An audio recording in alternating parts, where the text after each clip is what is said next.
کیونکہ وہ اس نے کہا نا کہ اس سے نہ کھانا، نیک و بد کی پہچان کے درخت سے نہ کھانا۔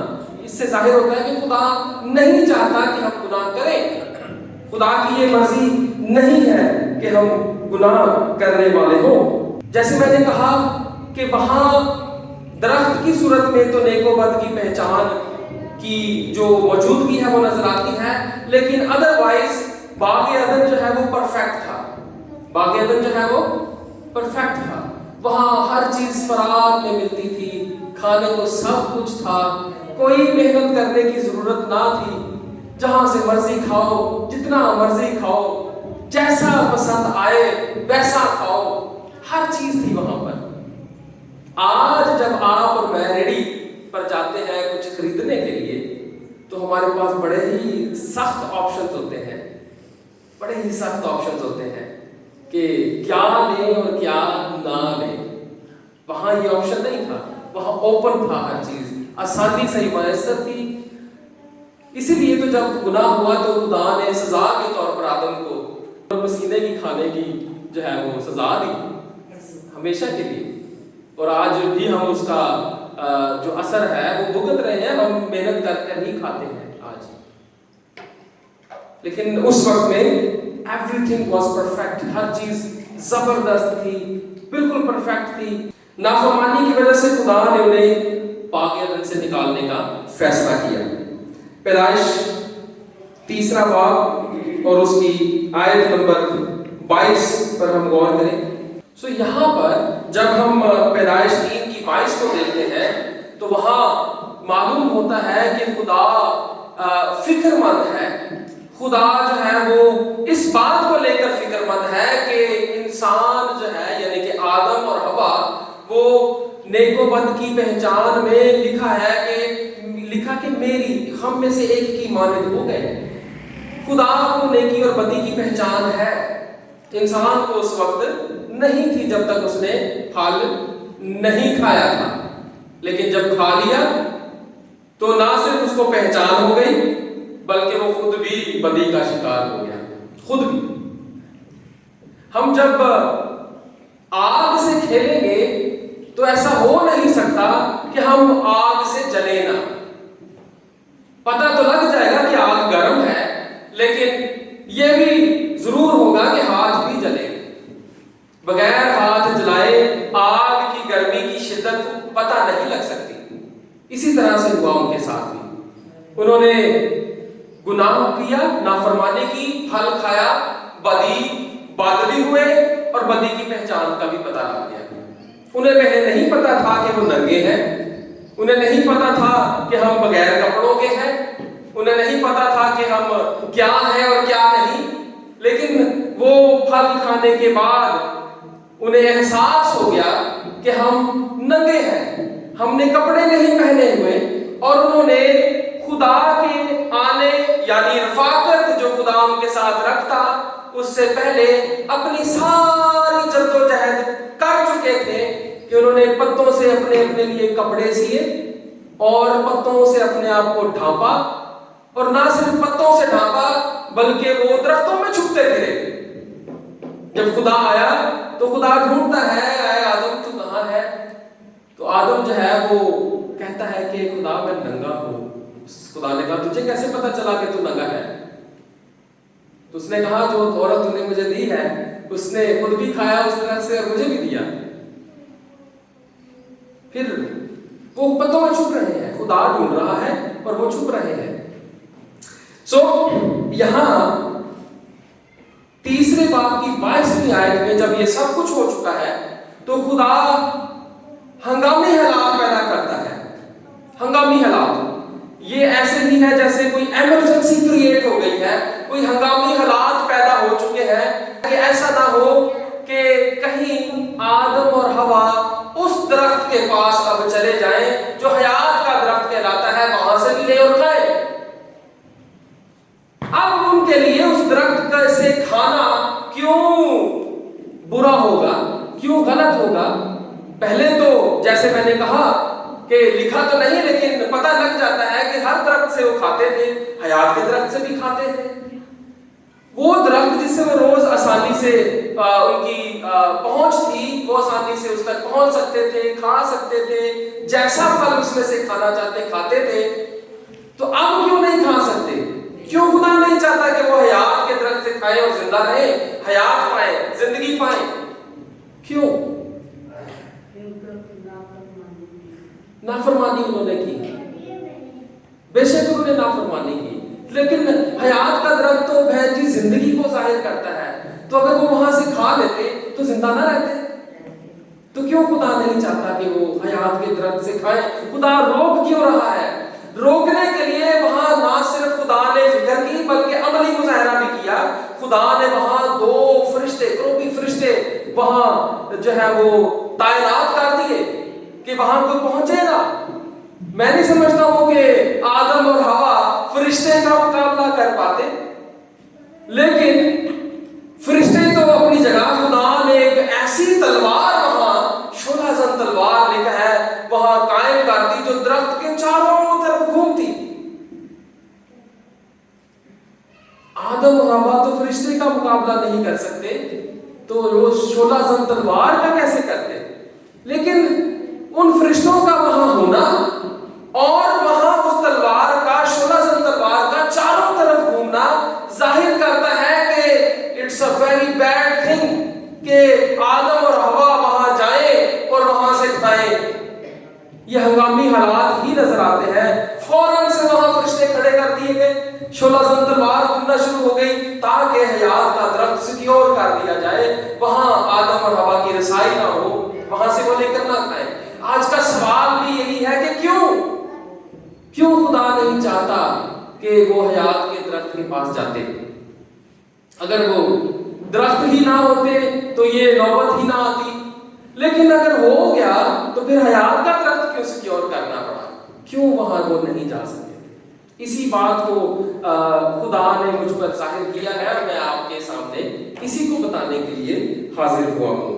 اگر وہ وہاں رہتے اور زندگی کے درخت سے کھاتے تو کیا ہوتا؟ میں آپ کو بتاتا چلوں کہ زندگی کا جو درخت ہے وہ ہمیشہ کی حالت کو ظاہر کرتا ہے۔ کس کو ظاہر کرتا ہے؟ ہمیشہ کی حالت کو ظاہر کرتا ہے۔ اگر تو جب تک تو آدم اور حوا بے گناہ تھے، جب تک آدم اور حوا میں وائرس نہیں آیا تھا، تب تک تو وہ حیات کے درخت سے کھاتے اور اسی وداؤٹ وائرس پاک حالت میں وہ رہتے، ان میں کوئی گناہ نہ تھا، وہ پرفیکٹ تھے اور وہ اسی لیے حیات کے درخت سے کھاتے تھے۔ اگر پاک ہے تو کھا رہے ہیں تو پاکیزگی کی حالت میں ہے، لیکن اگر وہ ناپاکی کی حالت میں ہے، گناہ آلودہ ہے، تو اگر وہ اس سے کھاتے ہیں تو وہ اس ہی حالت میں ہمیشہ کے لیے رہنے والے ہیں۔ خدا نے حیات کے درخت سے کے پاس ان کو جانے سے منع کر دیا ہے۔ اگر وہ وہاں رہتے اور زندگی کے درخت سے کھاتے تو ہمیشہ گناہ کی حالت میں رہتے، ہمیشہ پتوں میں چھپے ہوئے رہتے، ہمیشہ خدا سے چھپتے چھپتے پھرتے، اور شاید وہی حالت آپ کی اور میری بھی رہتی۔ ہمارے لیے اور کوئی چانس نہ ہوتا بچنے کا۔ خدا وہاں یہ نہیں کر رہا کہ آدم اور حوا مرے رہے، بلکہ خدا یہ کر رہا ہے کہ وہ ان کو ہمیشہ کی موت سے بچائے۔ مر تو وہ گئے ہی ہیں، لیکن ہمیشہ کی موت سے بچائے۔ اس لیے خدا نے اس جگہ کو سیکیور کیا، اس درخت کو جو حیات کا درخت کہلاتا ہے، جو اس ہمیشہ کی زندگی یا حیات یا اس ہمیشہ کی حالت کو ظاہر کرتا ہے، وہاں سے خدا نے ان کی رسائی منع کر دی، ختم کر دی ہے۔ بلکہ حالات کچھ ایسے پیدا ہو گئے ہیں کہ نہ صرف تو وہاں فرشتے ہی قائم کیے گئے، 16 زن تلوار وہاں رکھ دی گئی، قائم کر دی گئی، بلکہ ایسی سچویشن ہے کہ اب آدم اور حوا ایون کے باغ عدن میں بھی نہیں رہ سکتے، ان کا باغ عدن میں بھی رہنا اب ٹھیک نہیں ہے، ان کو وہاں سے بھی نکال دیا گیا۔ اس کے پیچھے بہت ساری وجوہات ہو سکتی ہیں، میں یہ مانتا ہوں ہو سکتی ہیں، لیکن بڑی وجہ یہ ہے جو مجھے نظر آتی ہے کہ حیات کا درخت کہیں ان کی رسائی وہاں تک نہ ہو، گو کہ وہ فرشتوں کا مقابلہ نہیں کر سکتے، اور سب سے بڑھ کر اس 16 زن تلوار کا، تو عام تلوار یا چھری ہو تو میں شاید اپنا تحفظ نہ کر سکوں چھری سے، لیکن وہ تو تلوار ہے، وہ بھی وہ تلوار جو 16 زن تلوار ہے، خاص تلوار ہے جو چاروں طرف اس کے گھوم رہی ہے، اگر کوئی گھوم رہی ہے اس کے پاس آئے گا تو وہ کٹ جائے گا، لیکن سب سے پہلے وہ فرشتوں کو جو ہے وہ منا لے تو وہ ممکن ہو سکتا ہے شاید۔ خدا کا آدم اور حوا کو اس حیات کے درخت کے پاس نہ جانے کا فیصلہ بہترین فیصلہ تھا، سب سے اچھا فیصلہ تھا، گو کہ اس وقت میں آدم اور حوا یہ سوچ رہے ہوں گے کہ اے خدا تو کیوں ہمیں اس درخت کے پاس نہیں جانے دے رہا، ضرور ان کے اندر یہ آواز اٹھی ہوگی، ضرور وہ روئے بھی ہوں گے کہ خداوند ایک دفعہ ہمیں اس درخت سے کھا لینے دے۔ یہ ممکن ہے وہ آپس میں اس کے لیے ضرور بحث کر رہے ہوں، ہو سکتا ہے آدم اور حوا آپس میں کر رہے ہوں، یا خدا سے بھی انہوں نے اس کا اظہار کر دیا ہو کہ ایک دفعہ ہمیں اس سے کھا لینے دے، لیکن خدا ان کے دل کی، چاہے وہ منہ سے بولے یا نہ، لیکن دل کے اندر کی تو بات خدا جانتا ہے، جیسے آپ کے اور میرے دل کے اندر خدا جانتا ہے کیا چلتا ہے، کیا چل رہا ہے اور کیا چلے گا، اسی طرح سے خدا ان کے دل کی بات کو بھی جانتا تھا، اور خدا نے وہاں جانے سے ان کو روک دیا۔ گناہ انسان کی زندگی میں آ گیا، حیات کے درخت سے ان کی رسائی ختم کر دی گئی، ایون کے عدن سے نکالے گئے، اب وہ ایسی سچویشن میں ہے جو ہمیشہ کی مایوسی، ہمیشہ کا افسوس کہ کاش کہ ہم نہ کرتے، اور ایون کہ مجھے یہ بھی لگتا ہے کہ وہ اس بات کو بڑا ہی یاد کرتے ہوں گے کہ ہماری رسائی اس حیات کے درخت پر روز ہوتی تھی، ہم روز اس درخت کے پاس جاتے تھے، روز کھاتے تھے، ہر طرح سے ہمیں آسانی تھی، ہم کھا لیتے تھے، اب وہ ہم ممکن نہیں ہے۔ شاید وہ باہر جا کے، عدن کے باہر جا کے میاں بیوی لڑے بھی ہو سکتا ہے، یقیناً ہوا ہوگا، ہم نے کہا نا کہ جو تو نے مجھے دی ہے نا ہوا، میری بیگم جو تو نے مجھے دی ہے اس نے کیا ہے یہ سارا کچھ، وہ لڑے ہوں گے بعد میں، پتہ نہیں کتنی دیر لڑے ہوں گے یا کتنے عرصے تک لڑے ہوں گے، میں نہیں جانتا، ان کی آپس میں ضرور یہ ساری زندگی ایک کڑواہٹ تو رہی ہوگی ان کے اندر کہ یہ تو نہیں کیا بھائی، اینے میرا بیٹا غلط ہوا ہے۔ جب کھیتوں میں ہل چلاتا ہوگا تو غصہ آتا ہوگا، بالکل جی بالکل، جب پسینہ گرتا ہوگا، ہاں جی آپ نے دیکھے پہچان لیا ان کی محنت، چلے، لیکن ہاں تھینک یو جی، بہت اچھا، یہ اچھی بات ہے کہ ہم پارٹیسپیٹ بھی کریں اس میں۔